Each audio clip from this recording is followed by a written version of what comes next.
일본 납세의 길이 부자이면서 부자의 행동 습관의 저자인 사이토 이토리는 책을 통해 절대적인 무언가가 있음을 인식하고 그가 좋아하는 법칙이 있다는 것을 책의 구석구석에 뿌려놓았습니다.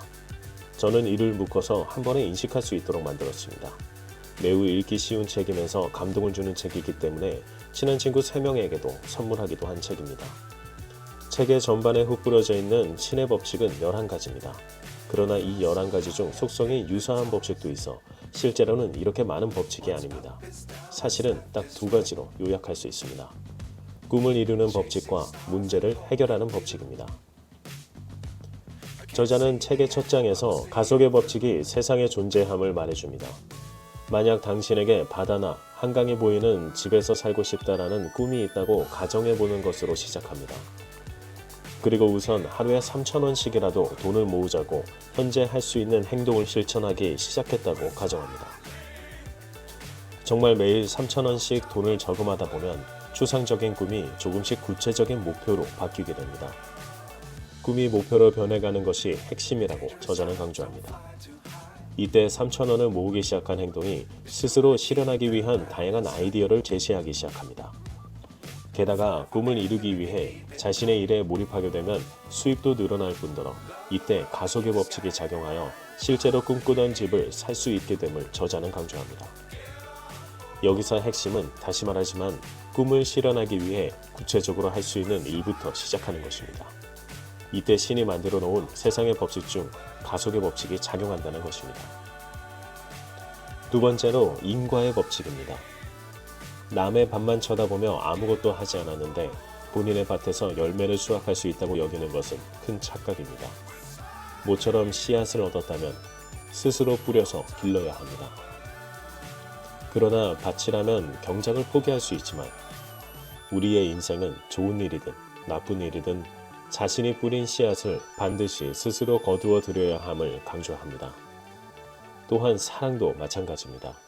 본인의 인생에 사랑이 부족한 이유는 본인이 사랑을 주지 않았기 때문이라고 저자는 말합니다.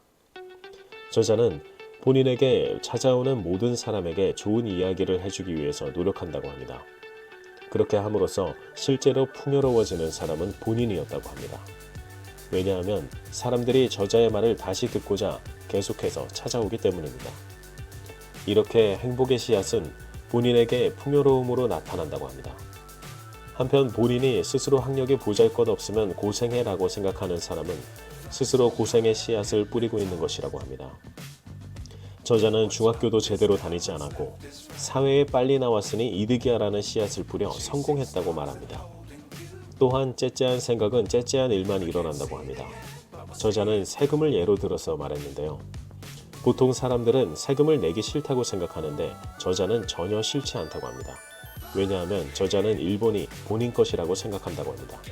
세무서 직원들은 본인의 종업원인 셈이라고 생각하고 세무서 직원들이 전국에서 수금한 돈으로 도로를 만들고 다리도 만들어서 본인의 가게로 사람들이 오게끔 만들어주니 세금을 내는 게 전혀 싫지 않다는 것입니다. 또 부정적인 씨앗을 하나 예를 들었는데요. 궁상의 씨앗을 뿌리면 궁상 맞은 변명만 하게 된다고 합니다. 인간은 제한선을 모르는 존재입니다.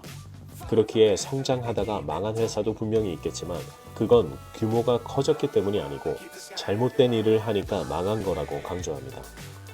한편 행복을 옆 사람에게 나누어주면 주변까지 밝힐 수 있다는 것을 강조합니다. 나만 행복해지면 된다는 건 잘못된 생각입니다. 행복은 촛불 옮기기와 같아서 옆 사람들에게 나누어주면 주변까지 밝아집니다. 또한 나누어 주었다고 해서 나에게 있던 행복의 불꽃이 꺼지지도 않습니다. 따라서 본인이 뿌린 씨앗의 형태에 따라 열매의 결과가 나온다는 것을 강조합니다. 이것이 신이 만든 우리 눈에는 보이지 않는 2번째 인과의 법칙입니다. 그런데 우리는 알고 있음에도 실천하지 못하는 경우가 많습니다. 지금 이 순간이라도 행복을 나누고 행복의 씨앗은 풍요로움으로 돌아온다는 것을 하나만 기억해 보시는 건 어떠실까요? 신이 만든 법칙은 아주 조용하고 위대하게 흘러가는 법입니다. 그렇게 우리에게도 성공이 찾아오게 됩니다. 3번째는 풍요의 법칙입니다. 경제적으로도 정신적으로도 넉넉해지고 싶다면 지금 당신이 할 수 있는 일부터 실천하세요. 그러면 풍요로움이 당신을 따라옵니다.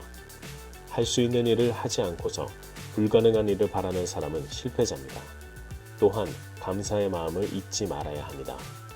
노력하는 자신에 대한 감사, 도와주는 주변 사람들에 대한 감사, 그리고 커다란 사랑으로 우리를 지켜주는 신에 대한 감사를 잊지 않을 때 풍요의 법칙이 작용한다고 저자는 말합니다. 네 번째는 용기의 법칙입니다. 어쨌든 우리는 이 세상에 고민하기 위해 태어난 것이 아니라 문제를 해결하기 위해 태어났다고 합니다. 그 문제를 해결하기 위해 용기를 가져야 한다고 합니다.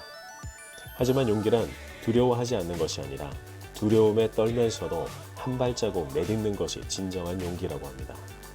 용기의 법칙이 작용하면 어떤 문제든 긍정적인 태도로 하나씩 해결해 나가면 그것은 곧 풍요의 법칙과 가속의 법칙이 더해져 찾아온다고 합니다. 다섯 번째는 목숨을 거는 태도입니다. 우리가 살아가는 매 순간에는 목숨이 걸려 있으니 눈앞에 있는 사람에게 친절하게 대하고 자신도 즐겁게 살아야 한다는 겁니다. 이것이 저자의 생각이자 각오라고 합니다. 저자는 목숨을 건다는 것은 내 시간을 드린다는 의미라고 합니다.